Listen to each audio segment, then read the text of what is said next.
প্রথম কথা হলো, গঠিত এই কমিশন এই জাতির চিন্তা চেতনা, তাহজিব, তামাদ্দুন এবং বিশেষভাবে আল্লাহ তাআলার আইনের বিরুদ্ধে অবস্থান নেওয়ার কারণে তারা প্রত্যাখ্যাত বলে আমরা ঘোষণা করছি। এদের রিপোর্ট বাতিল করার কোনো ব্যাপার নাই, এদেরকেই আগে প্রত্যাখ্যান করতে হবে। এরা প্রত্যাখ্যাত হলে এদের রিপোর্টও শেষ। 2 নম্বর, আমাদেরকে একটু ভাবতে হবে, আমাদেরকে কোন দিকে নিয়ে যাওয়ার জন্য জোর করে চেষ্টা করা হচ্ছে। আমাদের শিশুকালে আমরা দেখেছি আমাদের শিক্ষাদান শুরু হতো মক্তবের পাঠ দিয়ে। সকালবেলা মক্তবে যেতাম, ওখান থেকে আসার পরে গোসল করে মা কাপড় পরিয়ে বই হাতে ধরিয়ে স্কুলে পাঠিয়ে দিতেন। এখন খুবই পরিকল্পিতভাবে সবাই মক্তবের এই ধারাকে শেষ করে দেওয়া হয়েছে। বাচ্চা ঘুমাচ্ছে, তাকে কাঁধে ফেলে মা স্কুলের দিকে রওনা করেছেন, ওই মক্তবে যাওয়ার ওই সময় এটাই কেড়ে নেওয়া হয়েছে। ইকরা বিস্মি রাব্বিকাল্লাযী খালাক দিয়ে যে শিক্ষা মুসলমানের বাচ্চা শুরু হওয়ার কথা, সেটা অন্য কিছু দিয়ে স্কুলে গিয়ে শুরু হচ্ছে। এই জায়গাটা শেষ করে দেওয়া হয়েছে। সেই প্রজন্মেরই কিছু লোক হয়তো আজকে তারা গোটা নারী সমাজের প্রতিনিধিত্বের কথা বলে সমাজকে বিভ্রান্ত করছেন। তারা কারা? কোরআনের সংস্কারের দাবি নিয়ে আমাদের সামনে এসেছেন। আমাদের কোনো অধিকার আছে তাদেরকে এই অধিকার দেওয়ার? আমরা কে?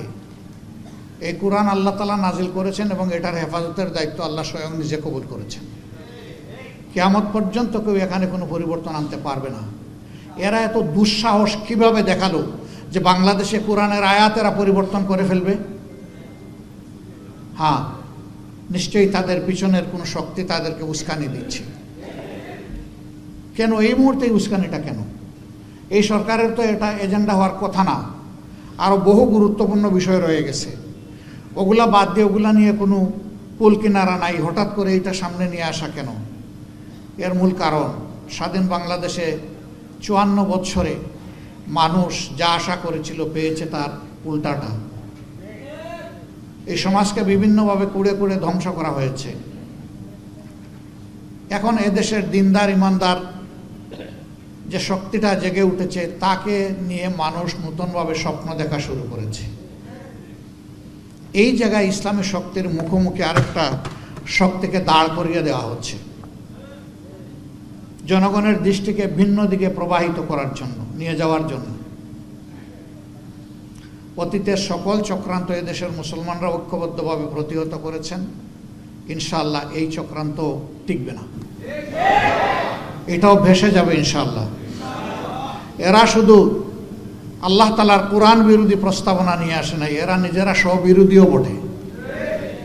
একদিকে তাদের ভাষায় তারা নারী পুরুষের সমান অধিকার চায়, আবার তারা বলতেছে সব জায়গায় এত% কোটা নির্ধারণ করতে হবে।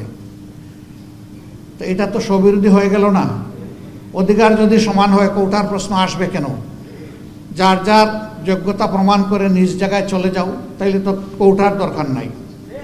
কোটা দেওয়া হয় পিছিয়ে পড়া অংশকে তাদেরকে সুযোগ দেওয়ার জন্যে। নারীরা এই দেশে পিছিয়ে পড়ে নাই। নারীরা আমাদের মা, আমাদের বোন, আমাদের কন্যা, আমাদের ইজ্জত এবং সম্মানের প্রতীক। এরা তার সব কিছু তছনছ করে দিতে চায়। পরিবারে পরিবারে এরা দাঙ্গা লাগাতে চায়। এখানে প্রস্তাবনায় ম্যারিটাল রেপ বলে একটা কথা এসেছে। রেপ তো রেপই, রেপ তো দুইটা অসৎ পুরুষ আর নারী যখন একত্রিত হয় বিবাহ বহির্ভূত পন্থায়, সেটার নাম রেপ হবে। বিবাহিত জীবনে রেপের প্রশ্ন আসলো কেন? এর মাধ্যমে স্বামী স্ত্রীতে ঝগড়া লাগিয়ে আমাদের আদালতগুলোতে এই মামলা দিয়ে পরিপূর্ণ করে দেওয়া এদের উদ্দেশ্য।